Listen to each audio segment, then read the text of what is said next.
اسمي لما، وتبدأ حكايتي وأنا في 19 من عمري. كنت أعيش في عائلة فقيرة جداً، ولم تكن لي كلمة مسموعة في قرارات مصيري. عندنا تقاليد العيلة كانت فوق كل اعتبار، ورأي البنت ما كانش يؤخذ بي أبداً.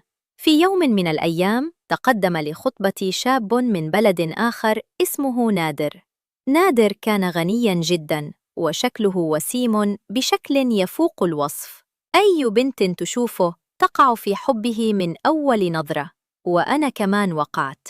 ولأنه غني كنت متأكدة إن أهلي حيوافقوا عليه من غير تردد، خاصة إنهم كانوا حالمين بتزويجي بأي شخص حتى لو كان في المريخ. فرحت جدا لما أخبروني أني سأتزوج منه. كنت أرى في هذا الزواج فرصتي للهروب من بيتنا الضيق وتقاليده الخانقة. مرت الأيام بسرعة وكتبنا الكتاب، وبعدها طلب نادر الجلوس معي لوحدي للمرة الأولى. كنت مرعوبة ومحرجة، فطوال 19 سنة لم أتعامل مع رجل غريب عني. لكنه كان لطيفاً جداً. طلب مني أن يرى شعري، فخلعت حجابي فوراً. أخذ خصلة من شعري بين أصابعه وهمس: ما شاء الله، شعرك جميل يا لما. خفضت رأسي إلى الأرض من شدة الخجل، ولم أستطع الرد. بدأنا نستعد للفرح، وكان نادر هو من يتكفل بكل شيء. في بلدي الأفران بتستمر 7 أيام كاملة: رقص، طبل، زمر، وأكل كثير. جابلنا عجلين وذبحهم وعملنا وليمة كبيرة. ال7 ليالي كانوا حلماً، وكنت كل يوم ألبس فستاناً جديداً. فرحت كثيراً لأنه كان مهتماً بي وبشكلي. وبعد الفرح فوجئت بأن نادر رفض يدخل علي. سألت ليه؟ قال لي: لازم نفرح في وسط أهلي زيك ما فرحتيش في وسط أهلك، هنسافر لبلدي. استغربت، لكنه أكد لي إن أهلي كانوا عارفين من البداية. تأخرت أوراق السفر بسبب مشاكل كثيرة، وكان والدي يطلب منه الدخول بي، لكنه يرفض بحجة التقاليد. صبرنا، وبعد فترة طويلة جهزنا كل شيء وسافرنا. في المطار استقبلتنا عائلته بالطبل والزمر والورود. كان المشهد مهيباً وغريباً. ركبت السيارة مع نادر، وجلست حماتي بجواري وطبطبت علي. لما وصلنا البيت تفاجأت بفخامته. حماتي أخرجت لي عقد ذهب غالي جداً، وأصرت على أن أغير ملابسي. شعرت في البداية أنهم ناس طيبون ومحترمون، لكن سرعان ما بدأت الأمور تأخذ منعطفاً لم أكن أتوقعه. هل ستبدأ حياة لما مع نادر كما حلمت؟ أم أن التقاليد الجديدة ستصدمها أكثر مما تتصور؟ بعد العشاء في أول ليلة لنا في بلد نادر، اجتمعت العائلة كلها وبدأوا يخططون للفرح. كانوا متحمسين جداً، وبدأت التجهيزات فوراً. الأجواء كانت فرحة ومبهجة، وكل شيء كان جديداً بالنسبة لي. في الأيام اللي بعد كده انغمست في التحضيرات مع حماتي وأخواته، وكنت أظن أن هذه هي بداية حياتي السعيدة. في يوم الفرح لبست فستاناً رائعاً، وقضيت اليوم كله مع النساء. عندهم الفرح بيبدأ من الصبح وبيخلص بالليل. كان يوماً طويلاً مرهقاً، لكنه جميل. في النهاية دخل نادر ليأخذني. وقف أمامي، والستات حوالينا في دائرة يزغرطن ويسقفن. قرب مني، رفع الشال عن وجهي، وحضنني وقبلني على خدي، ثم أخذني إلى غرفتنا. الغرفة كانت متزينة بالورود، والشموع مضيئة في كل مكان. أنزلني على السرير بهدوء، وبدأ يفك فستانتي. شعرت بالتوتر الشديد، وقلت له: أنا متوترة جداً، ممكن آخذ شاور سريع وألبس روبي؟ ابتسم وقال: ماشي. دخلت الحمام، أخذت شاوراً، وحطيت عطر، وظبطت نفسي على أكمل وجه. لكن عندما فتحت باب الحمام صعقت. الغرفة كانت مليئة بالنساء، حوالي 6 أو 7 ستات، منهم حماتي وجدة نادر وأخته وباقي نساء العائلة. كنت لابسة روب شفاف، فحاولت أغطي نفسي من الخجل، حماتي ضحكت وقالت: بتداري ليه؟ يلا تعالي. استغربت وسألتها: في حاجة؟ قالت: نادر حيدخل عليكي قدامنا، دي عادتنا وتقاليدنا. نظرت لنادر في صدمة، فابتسم بهدوء وقال: أهلك كانوا عارفين كل حاجة يا لما، أنا شرحت لهم كل التفاصيل قبل الجواز. كل مكان في العالم ليه تقاليده، وانتي لازم تحترمي تقاليد بلدي. قلت له: إحنا مسلمين، حرام إن حد يشوف جسدي. قال: ما حدش هيشوف حاجة، إحنا هنكون تحت اللحاف. كنت مصدومة ورفضت بشدة، حاولت أقاوم. قلت له: مش هينفع قدام كل دول، اليوم ده المفروض يكون ذكرى حلوة لينا، انت عايز تخربها؟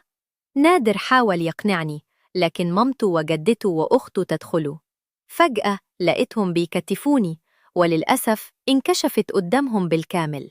نادر ما وقفش وكمل اللي فيه كأنه مهمة لازم تخلص. وبعد ما خلص، حماتي جابت قماشة بيضة ووضعتها في عذريتي، وخرجت تزغرط في الشارع كله. كان في رجالة كتير برا الأوضة شايفين كل حاجة. انهارت من الصدمة والألم.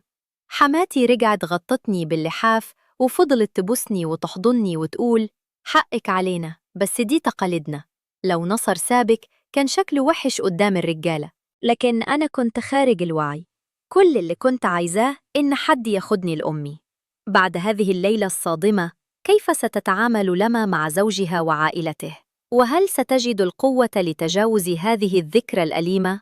اليوم التالي صحتني حماتي من النوم باكراً، ادتني عباية بيضاً وقالت لي: البسيها وظبطي شعرك، في ناس جايين يزوروكي يباركوا ليكي. نزلت لقيت ناس كتير جداً جايين، وكل واحد بيجيب هدايا، ذهب، دولارات، هدايا غالية جداً. كنت بجمع الهدايا وأنا مش مصدقة عيني. الفرق بين مستواهم المادي وحياتي السابقة كان هائلاً. لكن رغم كرمهم، كنت حزينة ومصدومة من اللي حصل في ليلة الدخلة. الأيام مرت وأنا بعيدة عن نادر، رفض الكلام معه، كان بيحترم صمتي وما يقربش مني. لكن في يوم من الأيام قرر نادر إنه يفتح الموضوع. قعد معايا وقال: والله يا لما، أنا قلت لأهلك كل حاجة قبل الجواز وهم وافقوا. أمك قالت لي إنها فهماتك كل حاجة. قلت له: هي فهمتني جزء صغير من الحقيقة. انت سبتني أتعرى قدام أهلك، إزاي أنسى اللي حصل؟ طبطب عليا وقال: حقك عليا، أنا في اليوم ده كنت مضغوط ومش واعي. خلينا نبدأ صفحة جديدة، اعتبري إن النهاردة هي ليلة دخلتنا. كنت مترددة، لكن كلماته خلتني أفكر. قال لي: لو بتحبيني سامحيني، البسي وهاخدك في خروجة عمرك ما هتنسيها. وافقت. طلعنا في الليل وسهرنا لحد شروق الشمس. كان يوماً جميلاً حقاً. وأنا راكبة معاه في العربية بدأت أفكر في ماضي. تذكرت أيام العوز لما كنت عايزة حاجات كتيرة وما كنتش قادرة أجيبها. تذكرت إني ما كملتش دراستي بسبب قلة الفلوس. تذكرت لما بابا ضربني عشان ما لقيتش شغل. تذكرت حاجات كثيرة مؤلمة. قارنت بين حياتي مع نادر وحياتي السابقة. نادر كان غني، كريم، وأهله بيعاملوني كويس. رغم صدمة ليلة الدخلة، قررت إن ده الشخص اللي هيعيش معاه بقية عمري. قلت لنفسي: أنا لازم أسامحه وأثبت وجودي هنا، ولو خلفت منه حكون آمنة أكتر في العيلة. نادر لاحظ إني سرحانة فقال: مالك؟ قلت له: بفكر في حياتنا المستقبلية. قال: سيبيها على الله، أنا عايزك تنسي اللي حصل، النهاردة عربون محبة جديدة بينا. قلت له: أنا مسامحاك يا نادر، بس بشرط ما يتكررش أي حاجة زي دي تاني. مسك إيدي وبسها وقال: والله ما حامل حاجة تزعلك بعد النهاردة. بعدها وقفنا قدام سوبر ماركت. نزل وجاب لي شوكولاتة كتير، فرحت جدا من اهتمامه. من النهاردة بدأنا حياة جديدة. حاولت أنسى كل اللي حصل في ليلة الدخلة، وبدأت أتأقلم مع وجودي بين نادر وأهله. بعدها بشهرين بالضبط حصل شيء غير حياتي كلها. ما هو هذا الشيء الذي سيحدث بعد شهرين؟ وهل سيكون نقطة تحول في حياة لما؟ أم بداية لمشاكل جديدة؟ بعد شهرين من بداية حياتنا الجديدة، قعدت معايا جدة نادر وقالت لي بثقة: انت حامل يا لما. ضحكت في الأول، قلت لها: عرفتي منين؟ قالت: أنا عارفة، اعملي اختبار النهاردة، هتشوفي بنفسك. استغربت لكن قلت ليه لأ أعمل اختبار وأتسلى شوية.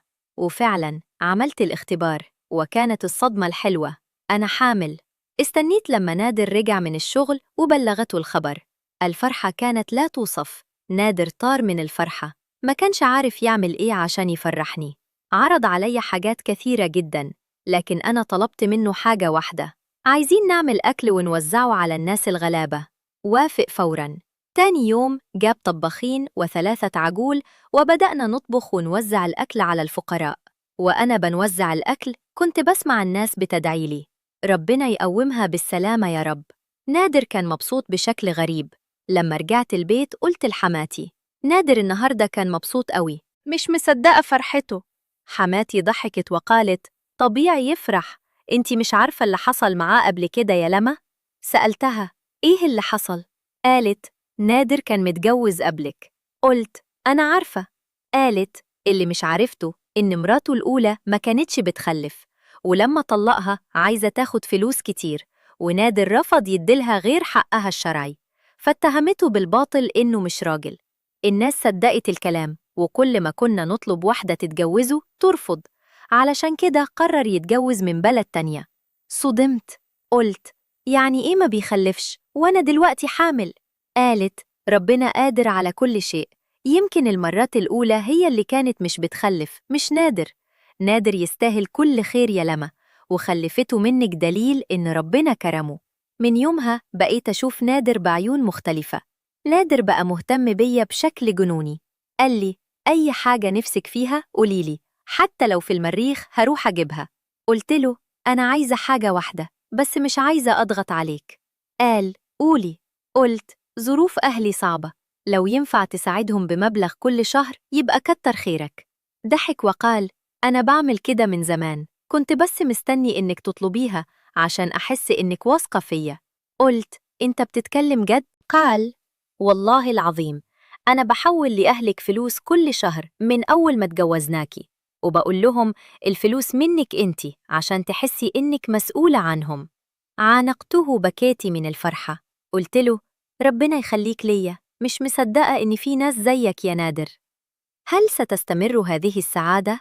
أم أن هناك مفاجآت أخرى تنتظر لما في مستقبلها مع نادر وعائلته؟ من يومها وأنا عايشة في نعمة ما كنتش أتخيلها. نادر بيعاملني كأني بنته مش مراته. حماتي بقت زي أمي بالظبط، بتهتم بأكلي وشربي ونومي. كل العيلة بقت تدلعني وتحبني، ونادر بقى غيور عليا بشكل لطيف. في مرة خالته قالت عني إني دلوعة، فاتخانق معاها وقال لها قدام كل الناس: ما تدلعش، هي بتدلع من فلوسك ولا من فلوسي؟ أنا هعيشها ودلعها على قد ما تقدر. وبعدها قال لحماتي: يا ريت ماما كل واحد يخلي في حاله، محدش ليه دعوة بمراتي. من اللحظة دي اتأكدت إن ربنا رزقني براجل ظهر وسند، راجل أقدر أنام جنبه وأنا حاسة بالأمان. بدأت أنسى صدمة ليلة الدخلة تدريجياً، رغم إن الجرح كان لسه في قلبي، لكني قررت أركز على الحاضر والمستقبل، خاصة إن طفل بينا هيغير كل حاجة. قال لي نادر بعد ما عرف إني حامل: بعد الولادة هاخدك انتي ونونو ونروح نزور أهلك في بلدكم. قلت له: بتتكلم جد؟ قال: أكيد، وهخليك تلفي العالم كله مش بس تروحي لأهلك. فرحت جدا. صحيح إن أهلي كانوا مقصرين معايا في حاجات كتير، لكنهم أهلي، وكان نفسي أرجع أشوفهم وهم مرتاحين. بدأت أتابع حملي مع نادر جنبي دايما. كان بيجي معايا الدكاترة كل أسبوع ويشتري لي كل حاجة، وكل ما يشتري حاجة للبيبي يفضل يفرح بيها كأنه هو اللي هيلبسها. كنت بضحك عليه وبقول له: أنت اللي هتلبس اللباس ولا البيبي؟ يقول لي: أنا بفرح باللي ربنا رزقني بيه بعد ما كنت فاقد الأمل.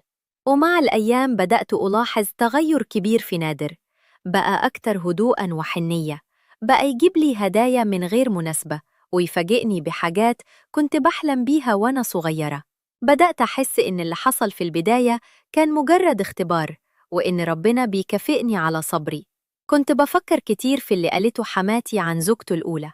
كنت متخيلة قد إيه هو عانى من الوحدة ومن كلام الناس. تخيلت لما كل عيلة ترفض تدي بنتها له بسبب كلام مش صحيح.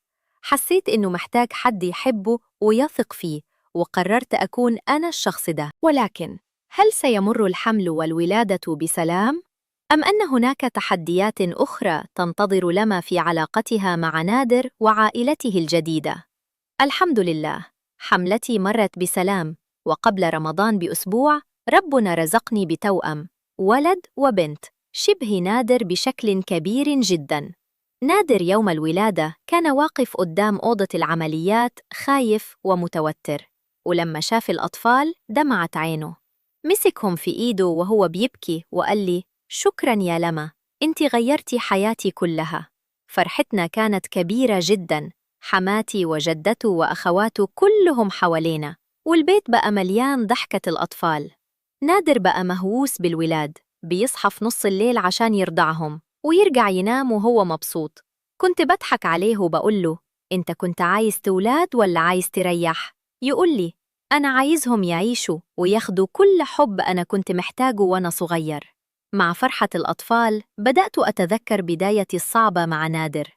تذكرت ليلة الدخلة المرعبة، وتذكرت إزاي كنت حاسة إني ضيعة ومحدش جنبي. لكن دلوقتي وأنا باصة لولادي بحس إني كل حاجة عدت.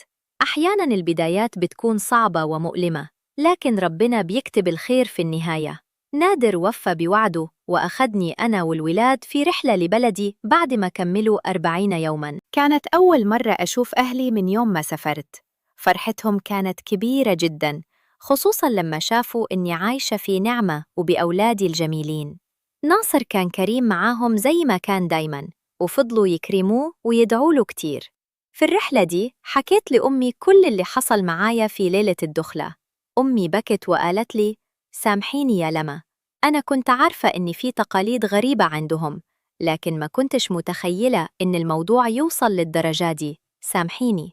سامحتها لأني عرفت إنها هي كمان كانت تحت ضغط التقاليد زيي بالضبط. احتضنتها وقلت لها: الحمد لله على كل شيء، ربنا عوضني خير يا أمي. رجعنا لبلد نادر بعد الرحلة، واستقبلتنا حماتي بالورود والهدايا. لقيتهم عاملين مفاجأة، غرفة للأولاد كلها لعب وألوان. نادر قال لي: عايز أولادي يعيشوا أحسن مني ومنك يا لما، عايزهم في نعمة ومحبة. حضنته وقلت له: ربنا يخليك ليا وللولاد يا نادر، انت أثبت إنك راجل أصيل وطيب. أنا دلوقتي عايشة في بيتي مع نادر وأولادي، وبحمد ربنا كل يوم على نعمه. صحيح إن بدايتي مع نادر كانت صعبة ومرت بلحظات قاسية جداً، لكني تعلمت إن الصبر والثقة في ربنا بيجيبوا الخير. نادر دلوقتي بقى أكتر من زوج، بقى صديقي وسندي وأبو أولادي، وأهلي الحمد لله عايشين مرتاحين بفضل كرمه. دلوقتي يا جماعة عايزة أسمع رأيكم في حكايتي. هل كنتوا هتصبروا زيي؟ وإيه رأيكم في اللي عملته لما في بداية حياتها؟ رأيكم بيهمني جداً، وأتمنى تشوفوا فيديو ردود اللي جاية منكم. هل تعتقدون أن لما اتخذت القرار الصحيح بالصبر والبقاء؟ شاركوني رأيكم في التعليقات.